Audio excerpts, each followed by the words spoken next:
Which summit's been the most difficult? By far, the most challenging was... Does it ever cross your mind that, hey, I might not come back from this? You're a team, right, up there. So you start backing off. You're also putting the person you're climbing with's life in danger.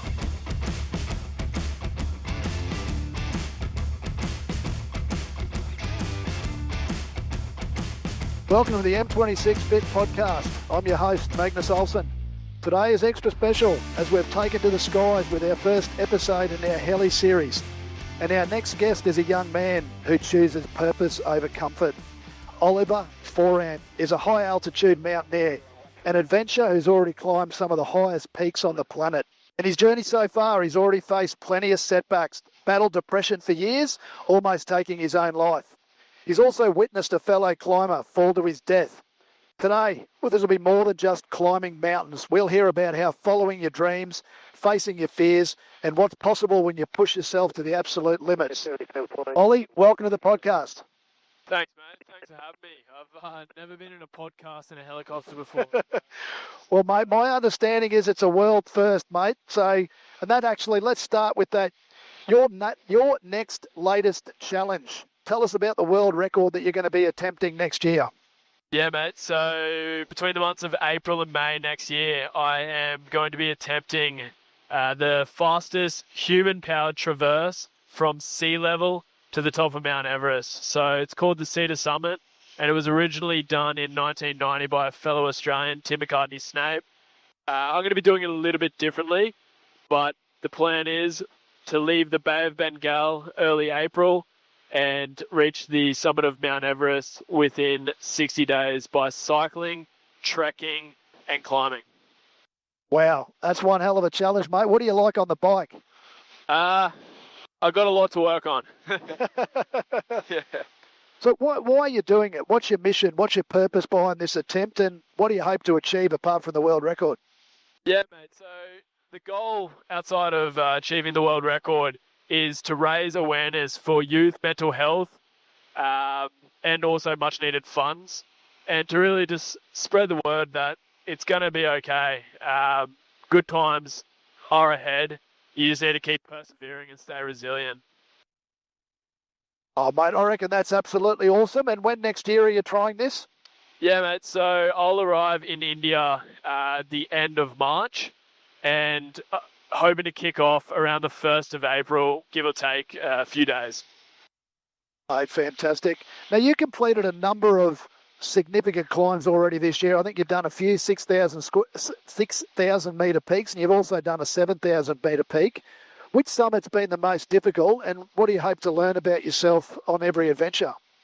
Yeah, mate. So they're all challenging in their own way.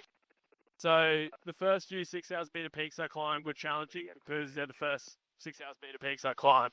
So you've got to get used to the altitude, and they're big days. But by far, the most challenging was the climb of Amadublam earlier this year in May. That was, one of the toughest things I've done in my life for sure. Due to the climbing, but also there are a lot of variables that the mountain threw at us. But it was epic making it to the top. I learned a lot about myself, I guess, how to compartmentalize under pressure and stay task focused, which was something really handy for everyday life. But yeah, epic adventure in the end. Mate, that was the same mountain where you witnessed that fellow climber fall 1,500 metres to his death, wasn't it? Yeah, so he was climbing. We were together a few days prior before they left, and became like a family really quickly at base camp. Everyone was super close, and we got a call over the radio after they climbed it in a magnificent time. They were very fast and strong climbers, and fortunately he fell just under the summit.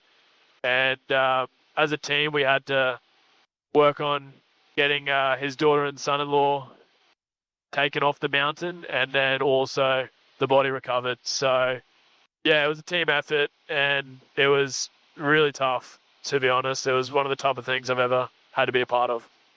Mate, what did that do to your confidence? Yeah, like it definitely, you take pause after something like that, and it did rattle us for sure. But as I said before, like we just had to compartmentalize and we decided that we're going to set a new plan, one that really put safety at the forefront of the climb, and we're going to give it a shot. So we waited about 10 days and went again, and ended up getting to the summit. So it was getting to the summit was one of those feelings of, success, but also like to take a moment and mourn. And yeah, it kind of I realized in that moment how serious of a sport mountaineering is. How many days did it take you to get to the summit?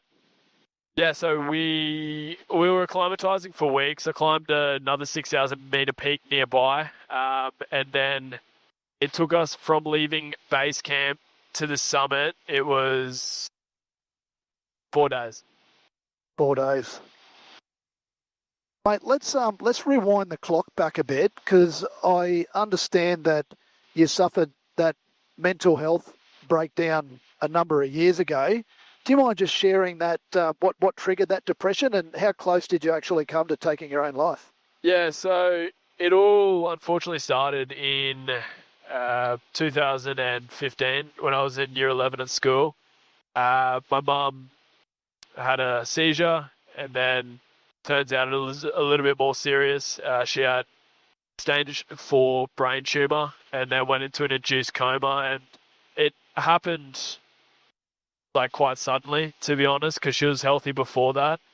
And I had 2 younger siblings, and after my mum passed, I didn't really know where to go or who to talk to or what to say or how to feel, and I kind of just kept it all bottled inside for years and years and years and years. And then in 2022, just one morning, it was no specific event or anything. I had decided I had enough, and just thought it would be easier to not live than live with this burden that was just not being able to talk or not knowing how to talk. And I was driving my car, and I thought I was going to drive into a tree. I pulled over, and I had a knife in my car, and I just remember staring at this blade for like 30 minutes, just with some pretty gruesome thoughts. And I'm happy I didn't do it in the end. And I reached out to a friend, and she got me the help I needed.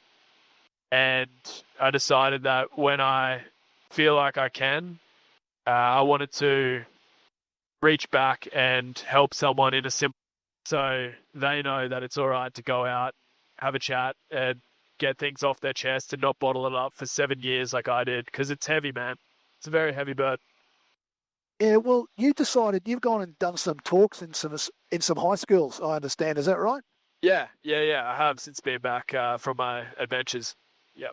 Have you found that when you're sharing your story in those schools, does that help you with part of the healing process, do you think? Yeah, it's incredible, because it's one of those things when you're talking, you're hopefully inspiring the audience in front of you to do great things and to reach out if they're not feeling okay. But at the same time, you're talking about your own experiences and how you got through it. And I feel it's very therapeutic in that regard, being able to talk about it. And it's definitely given me a lot of, I guess, pause, and kind of made me think about it and come to terms with it even more and start to feel better about it.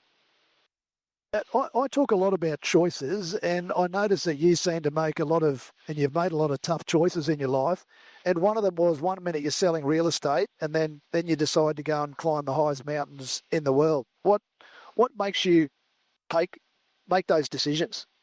Yeah, so I love selling real estate. I think I was all right at it, but it was awesome being part of those transactions in some pretty significant moments in people's lives. But I always had a feeling that there was a bit more out there for me in the regard of adventure, and I really just wanted to take the leap and just see what it was, see what was out there. And in my mind, I was like, well, worst case scenario is I get to come back to an epic industry in an epic part of the world. So why not? And that's when I decided first, I guess, just to go travel. So I was traveling the world, which I was very fortunate and feel lucky enough to be able to do. And then that's when I stepped into the world of mountaineering. And since then, it's been an absolute love and passion, which I'm very blessed to do. That's for sure.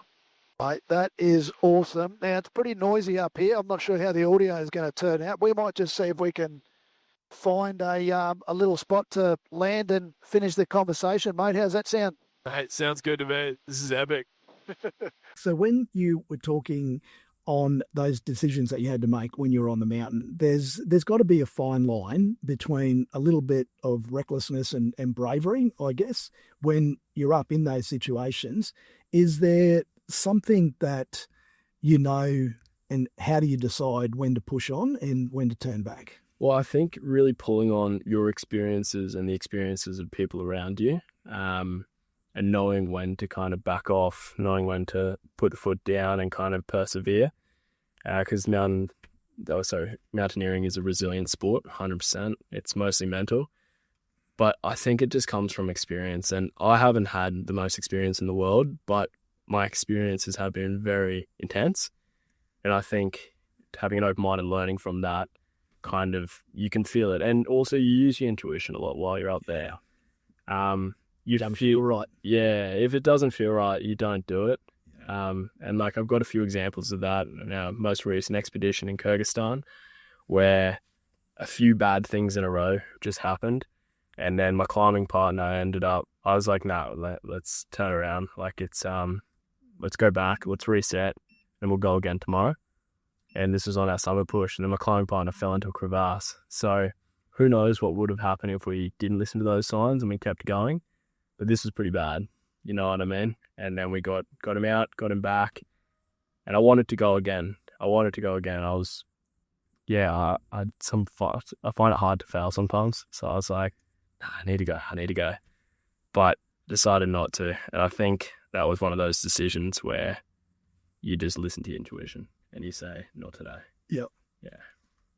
So let's, obviously, M26 Fit podcast, I talk a lot about fitness. I talk about spiritual fitness. I talk about mental fitness. I talk about physical fitness. Yeah. So what sort of physical fitness, if we touch on that first, do you need to be a successful mountaineer? Yeah, I think it's just endurance. Obviously, like there's a bit of strength in there. You need to be able to carry your pack. You need to be able to climb. You need to be able to pull yourself out and up. But it's endurance, mate. You know what I mean? A lot of it's in the legs. A lot of it's just ripping in and walking for like what feels like days on end. And at altitude where everything hurts. So I think endurance is probably the biggest thing. Like for example, when I first climbed 6,000 meter peak, I was about 15 kilos heavier than I am now. And it was tough. I had a lot of weight on me. And I was like, all right, I actually don't need this. I don't need this at all. So I stripped down when I came back and then went again, and it was a bit easier. Yeah. So endurance. Yeah. What about altitude? So I've done base camp, and it's kind of not. I mean that it was challenging. Yeah. But not the same level of challenge that you've been going through. And if I understand this correctly, I think that there's 50% or 60% oxygen at base camp. Is that correct? It'd be around 60%, yeah. 60%. Yeah. And then obviously the higher up you go. And we were taking Diamox, I think, and out of our group, there was a group of 10. We had 6 people airlifted. Wow. So it really just showed the brutalness, and most of that was all from altitude. It wasn't just through a lack of fitness. So do you think some people, and you look at the Sherpas, for example, they're born in that environment. Do you think your body's reacted quite well to altitude? The first time, no, terribly. The first time I got to Everest Base Camp, and that was the highest I'd ever been, I went too fast and ended up having to humbly turn around and go back down. So that was my first experience at altitude. But I think over time, you learn how to, I guess, deal at altitude, how to be successful at altitude. And it's taking it slow. That's probably the most important thing. So just go slowly. Even if you feel like you can do it quicker, just go slowly. Yeah. Because you're not going to regret that. That's the exact advice we got. Yeah. Slowly is what they say. And also, once you go there, your body does remember.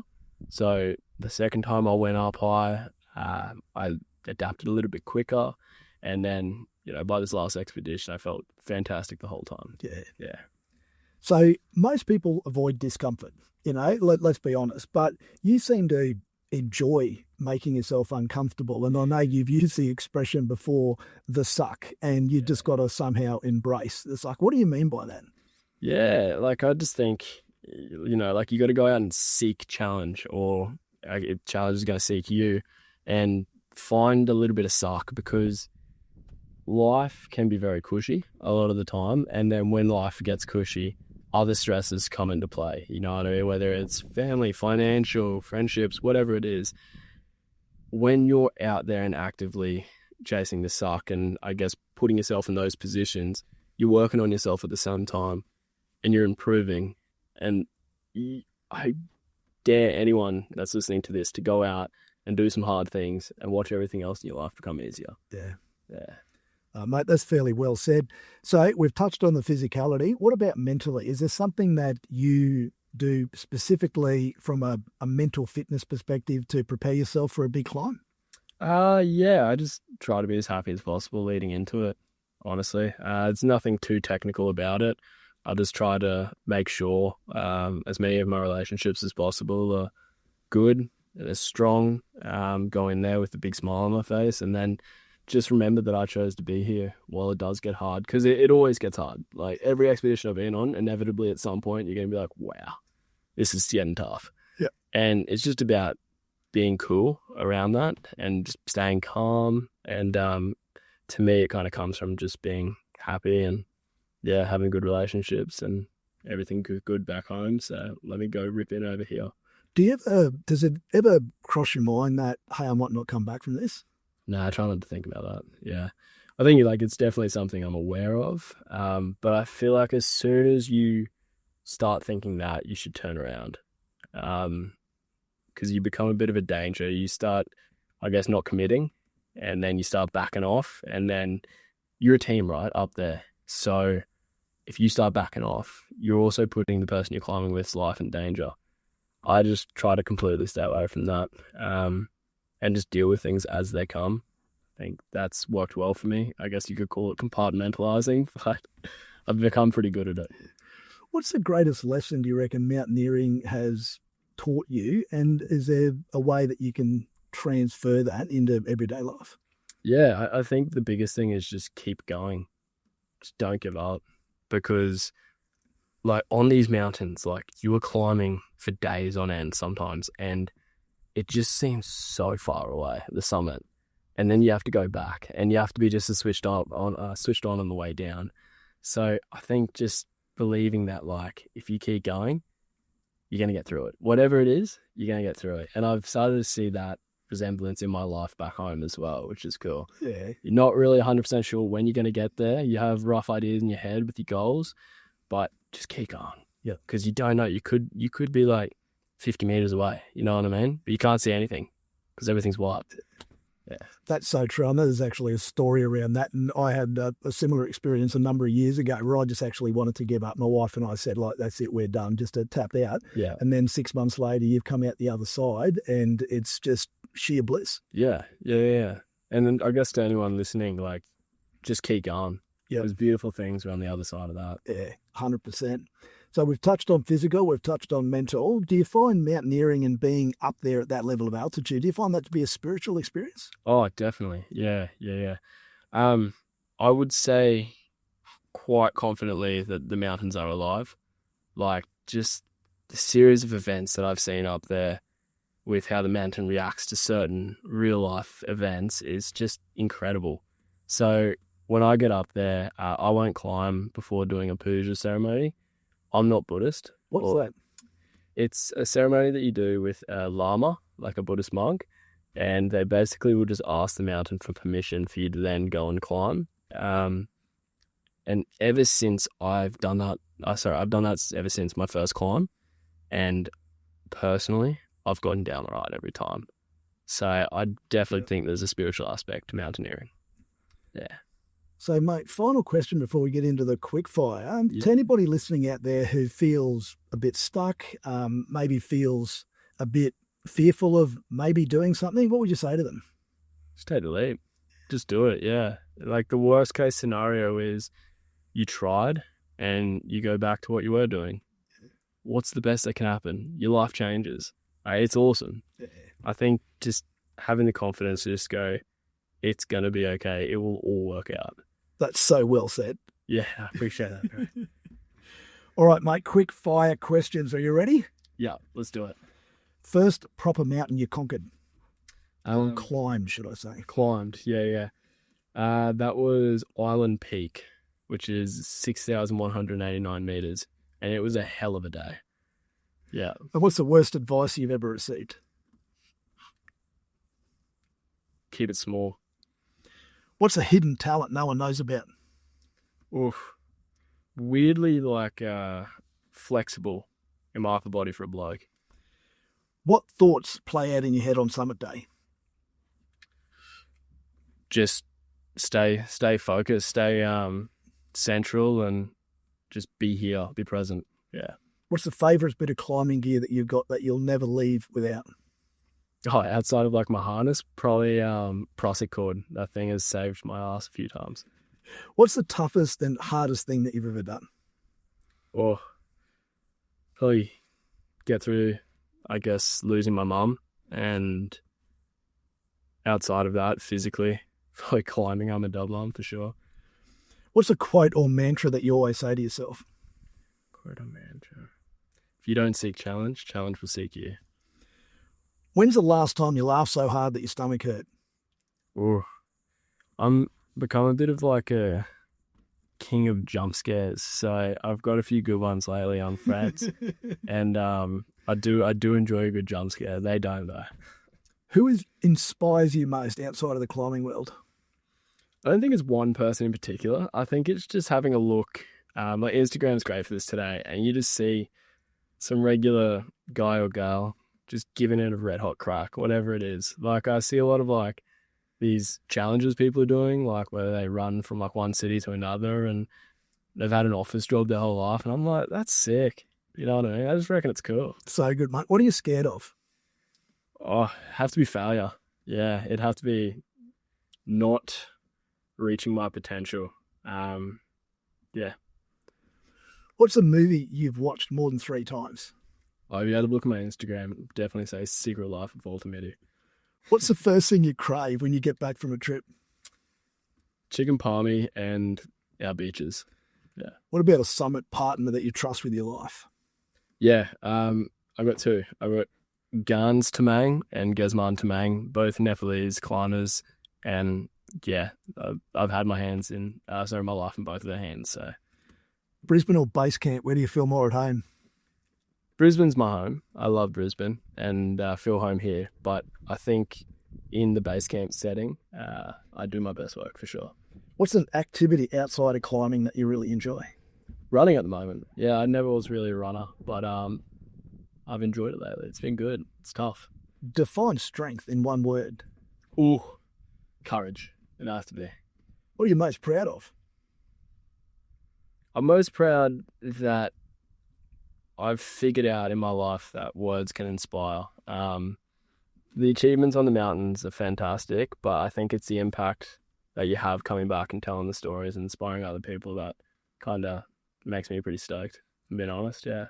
All right, mate, last question. Finish this sentence. I believe. I believe I can do anything I set my mind to. Yeah, I think that's the line. Love it. Mate, thanks so much for your time. Let's fly back. Awesome. Let's do it, mate. Cheers, bro. Thanks for the opportunity.